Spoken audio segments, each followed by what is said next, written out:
Saludar al querido Julián Atilano, sociólogo, analista político y miembro de esta familia Sin Censura, para hablar de temas importantes. Mi querido Julián, ¿cómo estás? Te saludo con mucho gusto. Buenos días.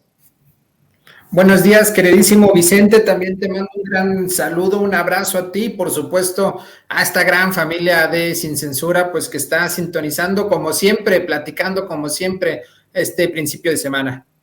Oye, mi querido Julián, pues creo que esta imagen de Felipe Calderón tirándose a la piscina con Checo Pérez, a muchas personas se enojó. Y no por otra cosa, creo que más allá de que el Checo Pérez celebre con quien quiera, fue por el hecho de que Felipe Calderón, sin pensión, se da esa vida de andar en Mónaco, imagínate tú. Y sumado a lo que se publicó por medios como Sin embargo MX, de que España habría otorgado a Peña Nieto una visa dorada ofrecida solo a multimillonarios de acuerdo al periódico El País. Dice que Peña Nieto no vive en la capital de España, vive en un barrio tan exclusivo que sus vecinos son Penélope Cruz y Javier Bardem y algunas estrellas de la prensa del corazón, dice el diario español. Vive, según han confirmado dos vecinos y una tercera fuente, en la exclusiva urbanización Valdelagua, en el municipio madrileño de San Agustín de Guadalix, a 40 kilómetros al norte de la Puerta del Sol. Habría recibido Peña Nieto la visa dorada, pues, un trámite que permite regularizar a los grandes inversores que destinan al menos 1 millón de euros a la adquisición de activos españoles que tienen un proyecto empresarial o que compran inmuebles por al menos 500,000 euros, algo así como 10,5 millones de pesos mexicanos, dice el periódico El País. ¿Y con qué ojos? Preguntaríamos muchos, como le preguntamos a Felipe Calderón. ¿Quién pompó el viajecito a Mónaco? ¿En dónde se hospedó Felipe Calderón? Porque me imagino que allá en Mónaco no hay nada medianamente económico. Los lujos, pues, están a la orden del día. Pero Peña Nieto, recibiendo la visa dorada, de acuerdo al periódico El País, nos habla de dos expresidentes, de los más odiados por los mexicanos, que podrían andarse dando la vida de reyes, mi querido Julián Atilano. Así es, mira, pues sabemos que el patrocinador oficial de la familia Calderón Zavala, pues es Iberdrola, ¿no? Porque evidentemente no llegaron a un hostal, no llegaron ahí a un hotel barato. Sabemos que pues es un empleado de Iberdrola y que justo pues es esta empresa española quien ha estado financiando a este señor. Pero mira, sí es bien importante esto que señalas, porque tanto Calderón como pues Peña Nieto, si te fijas y sigamos su trayectoria, pues fueron funcionarios públicos. En esa misma nota a la que hace referencia sobre Peña Nieto, pues a ver, o sea, Peña Nieto fue gobernador, fue presidente, habrá que preguntarse si la función pública te da para poder comprar todo un piso, para poder tener propiedades en España, en una zona muy exclusiva. Habrá que ver entonces de dónde viene ese dinero, cuál es la causa, cuál es el origen de ese dinero, porque, a ver, estamos en un momento de transformación en donde la austeridad es primordial, la austeridad es parte de esta nueva forma de entender la vida pública. Y si estamos viendo expresidentes que están viviendo fuera de lo que sus anteriores empleos, ingresos le permitirían, entonces habrá que ver qué es lo que hay de fondo. Mira, a mí me sigue pareciendo, y esto es una crítica constructiva al actual gobierno de la 4T, que muchos salimos a votar el año pasado para que pues se abrieran carpetas de investigación en contra de estos presidentes, y los vemos muy campantes, y eso lo que hace es que la gente se moleste respecto a esa falta de eficacia de la fiscalía, principalmente en contra de estos tipos que se ven muy cómodos, están paseando. Peña Nieto vimos hace algunos ya años, está hasta disfrazado en un restaurante. Este tipo de mensajes, Vicente, son mensajes que la mayoría vemos muy mal, que los vemos incluso como un acto ahí de provocación en contra de las y los mexicanos. Lo mismo con Calderón ahí en sus grandes viajes. Y a ver, aquí el punto no es que pues no salgan, no es que no salgan a comer, lo que sea, pero este tipo de imágenes pues son excesos en un momento en donde pues la austeridad tendría que estar ahí presente y que sabemos que estos dos tipos tienen cola, una larga cola de dinosaurio los dos y que además están vinculados a esquemas de corrupción, la Casa Blanca o cuestiones más lamentables como pues lo de Ayotzinapa, en donde pues definitivamente estuvo vinculado Peña Nieto, ¿no? Entonces, este tipo de acciones son mensajes que se leen mal. Y pues más allá de lo que hagan, me parece que la fiscalía tendría que estar muy atento a lo que están haciendo estos personajes porque tienen mucho que pagar y mientras no haya justicia, mientras no haya carpetas de investigación en donde a estos dos tipos se les esté acusando, se les esté juzgando, pues lo van a seguir haciendo, Vicente. Yo le recomiendo al fiscal general de la República, Alejandro Gertz Manero, el libro de nuestro querido amigo, compañero, maestro Jesús Lemus, perseguido en tiempos de Calderón, quien se aventó algunos años en el bote en Puente Grande, debido a la persecución de Calderón y de García Luna, que se eche uno de sus más recientes libros, Jaque a Peña Nieto y su imperio de corrupción. Oye, no puede ser posible, no puede ser posible. Es lo surrealista de este país, mi querido Julián Atilano, con mucho respeto, con mucho cariño y hasta con mucho dolor lo digo, que todo mundo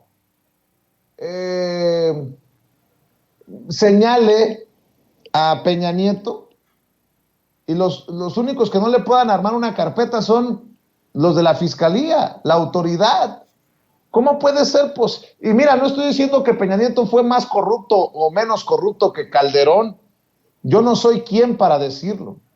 Pero hay investigaciones periodísticas y el simple hecho de que si se confirmara lo que dice el periódico El País, de que Peña Nieto tenga tanto dinero, es irregular.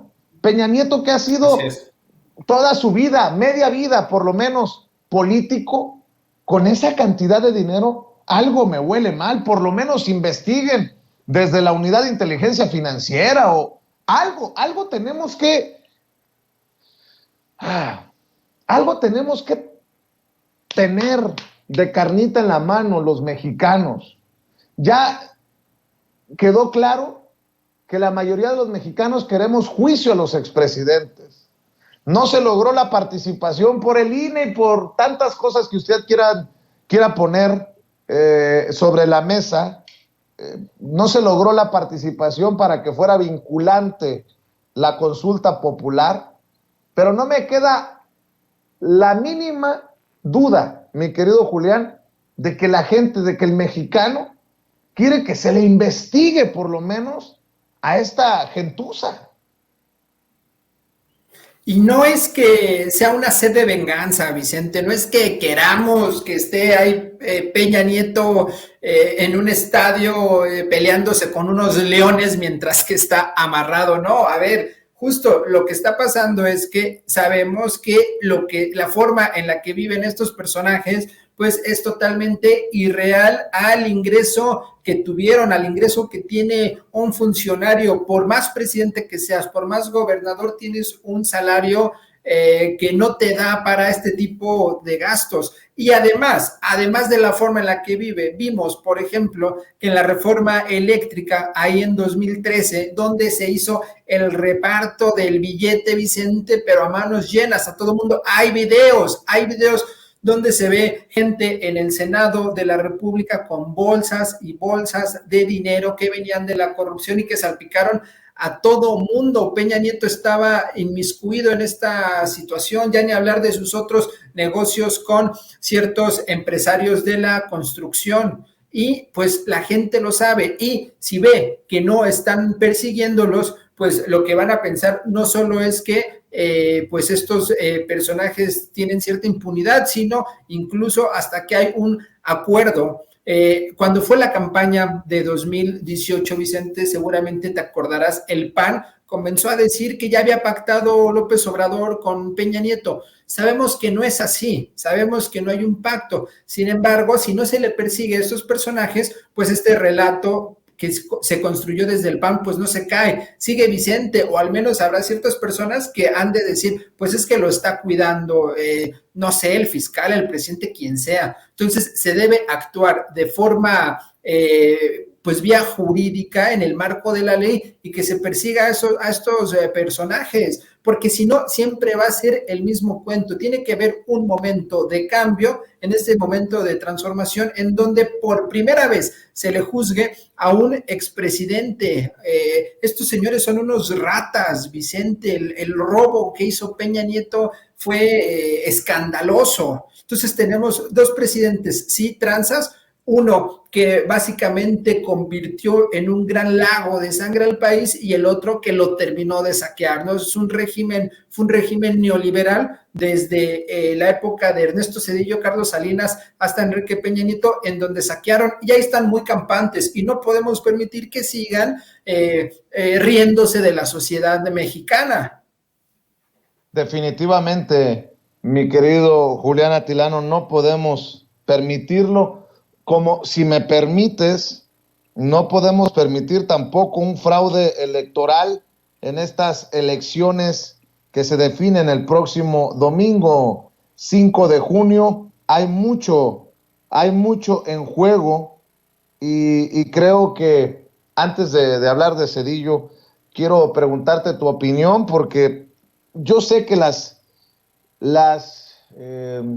encuestas no pueden darnos una claridad, pero ojo que ya veo a Massive Caller, ojo, estoy haciendo referencia a estas encuestadoras, muchas de ellas cuestionables, pero Massive Caller le está dando una gran ventaja en Aguascalientes a Tere Jiménez, la candidata del PRIAN-RD, sobre Nora Rubalcaba, la candidata de Morena. Otra cosa que, por ejemplo, en Aguascalientes, ¿cómo carajos el PT y el Verde están viendo la tempestad y no se hincan? ¿Por qué no declinan a favor de Nora Rubalcaba? Si es que hay coalición, Juntos Hacemos Historia con el PT y el Verde en Aguascalientes, ¿por qué no declina Marta Márquez a favor de Nora Rubalcaba? ¡Qué necesidad! ¡Qué necesidad! Pero bueno, esa es mi opinión. Ojo que Massive Caller es la encuestadora de cabecera del PAN y de Felipe Calderón, me dice Mario Toledo. Por eso he dicho que con todas las reservas, esta encuestadora le da una ventaja amplia al PRIAN-RD sobre Morena en Aguascalientes. Luego, en el caso de Durango, también le da una ventaja amplia a Esteban Villegas Villarreal del PRIAN-RD sobre Marina Vitela de la Alianza Morena, PT y Verde allá en Durango. A Julio Menchaca, el candidato de Morena y PT en Hidalgo, le da una gran ventaja sobre Carolina Villano, la candidata del PRIAN-RD. Ahí sí. Salomón Jara, el candidato de la coalición Juntos Hacemos Historia, Morena, PT, Verde, amplia ventaja sobre Alejandro Avilés del PRI en Oaxaca. A María Lezama, una amplia ventaja sobre Laura Fernández, la candidata del PRIAN o del PAN-RD allá en Quintana Roo, y a Américo Villarreal una amplia ventaja sobre el Truco Verástegui en Tamaulipas. Por eso digo, hay que tener cuidado, porque el Universal, si recuerdo bien, vi por ahí algo, el Universal le daba solamente 2 victorias a Morena en este próximo proceso electoral, y creo que lo peor que nos puede pasar es que nos confundan, que nos jueguen el dedo en la boca, porque eso abre la puerta, la posibilidad a que se hagan trácalas, cochinero en los diferentes estados en los que se define gobernador o gobernadora este 5 de junio, querido Julián.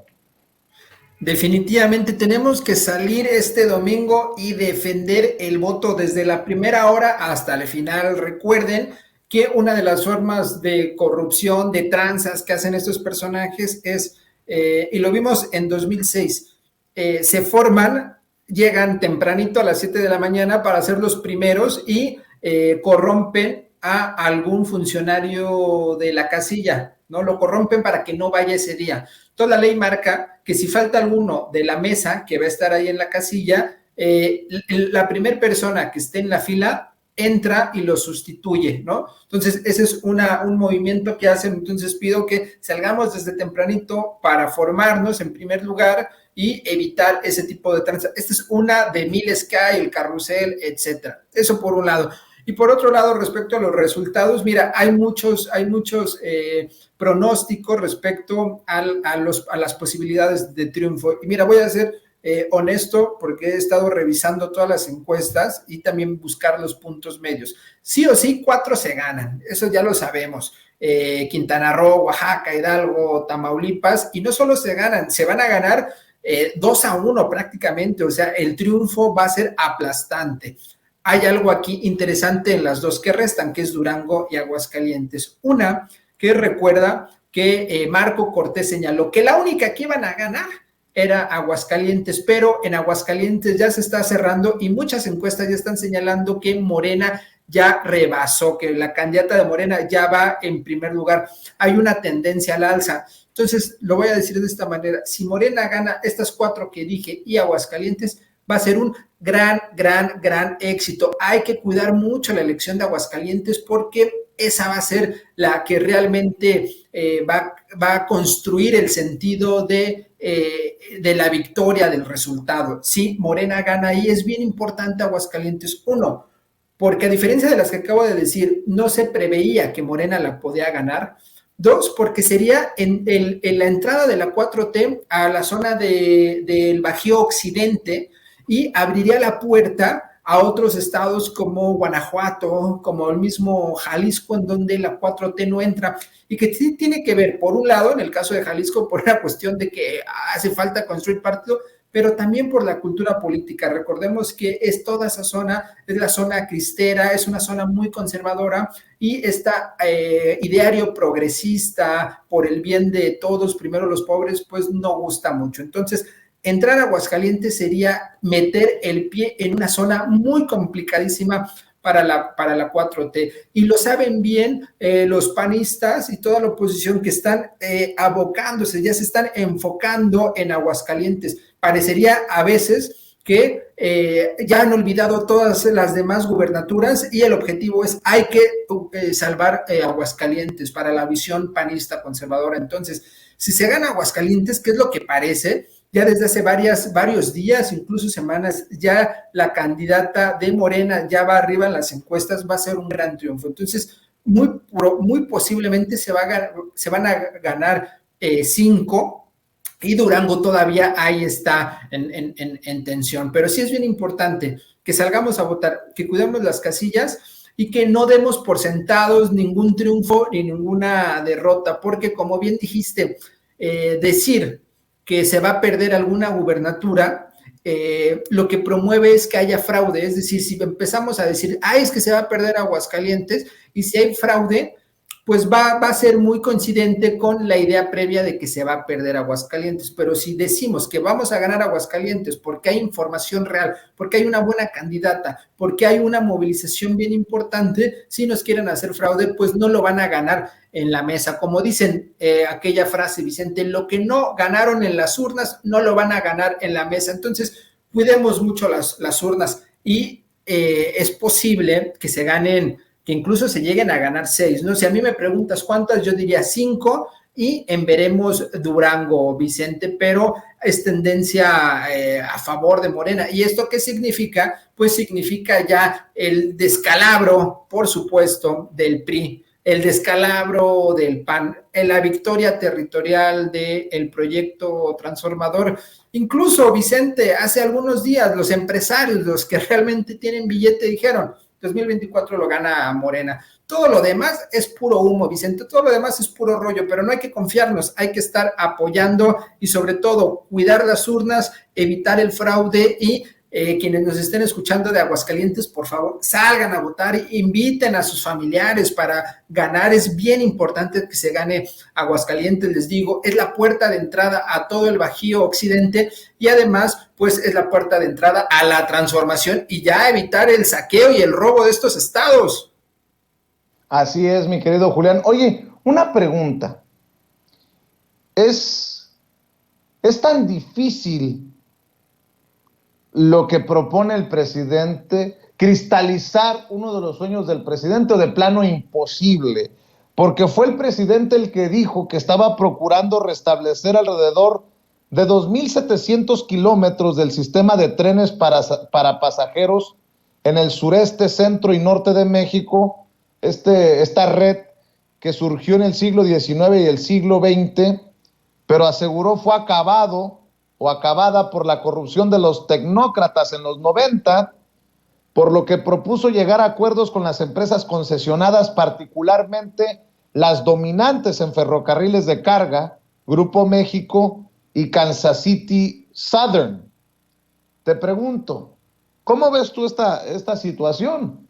¿Se puede o no se puede? Entendiendo que desde Zedillo se cedieron las vías férreas y ojalá, yo nada más me imagino la posibilidad de viajar en tren a lo largo y ancho del país.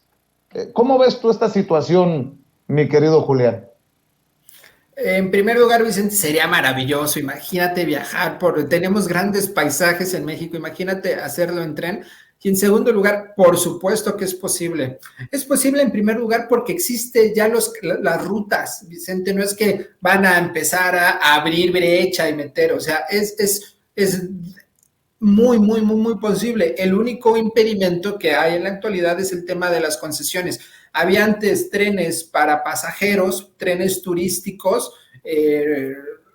Quienes nos están escuchando, pregunto cuántos de ustedes viajaron en tren. Mis padres viajaron en tren, familiares viajaron en tren y era una experiencia maravillosa. Ya después empezó a complicar porque justo empezaron a hacer lo mismo que hicieron con todas las paraestatales, reventarlas para que la gente dijera qué cochinero es esto, como sucedió con Teléfonos de México, y entonces se pudiera privatizar. Entonces pasamos de unas vías de tren, un sistema ferroviario de turismo, a algo meramente de carga, que lo hizo Ernesto Zedillo, que ahora trabaja para estos personajes y que pues ya lo dinamitó. Quedan algunos pocos, el Chepel, de Tequila, Jalisco, etcétera. Entonces, si se modifican las concesiones, Vicente, si se replantean, si se sienta ahí desde la Secretaría de Comunicaciones y Transportes a ver el escenario actual y cómo están las concesiones, se puede cambiar. Y no es que pasemos del tren de carga como está ahora al tren turístico, se puede, y ya lo han dicho en las mañaneras y en distintos espacios,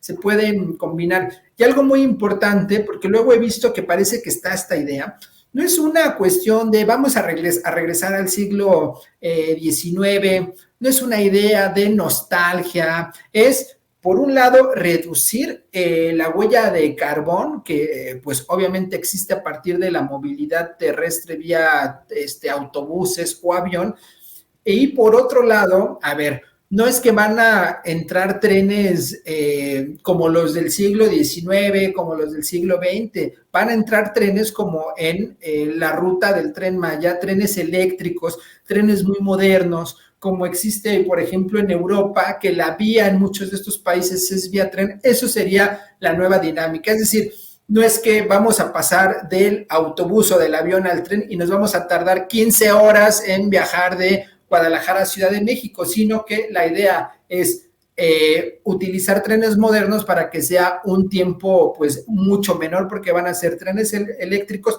trenes modernos que alcanzan velocidades pues superiores a las de los vehículos, ¿no? Entonces, esta es la lógica y me parece que tendríamos que impulsarla. Dice el presidente que se lo va a dejar a las próximas generaciones, a quien quede de presidenta o presidente. Ojalá que así sea, porque además lo que haría este nuevo sistema es detonaría el turismo, la economía y muchos de estos pueblos que quedaron abandonados cuando se empezó a desarticular el tren, articularía a todo el país y yo creo que sería un gran proyecto, pero sin duda se puede hacer, Vicente, solamente hay que revisar las concesiones para nuevamente transitar a esta forma de movilidad que es a partir del tren eléctrico, porque repito, los caminos ya están.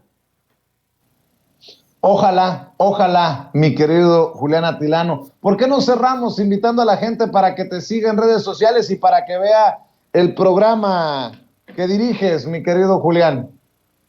Pues sí, Vicente, son los jueves, sigan Señal Tlatelolco a las 9 de la noche, ahí analizamos la política desde un enfoque de medios de comunicación y pues ya saben, en Twitter, Julián Atilano, @Julián Atilano, ahí nos vemos y ya sabes que para mí siempre es un honor estar aquí en este gran espacio que es Sin Censura, Vicente.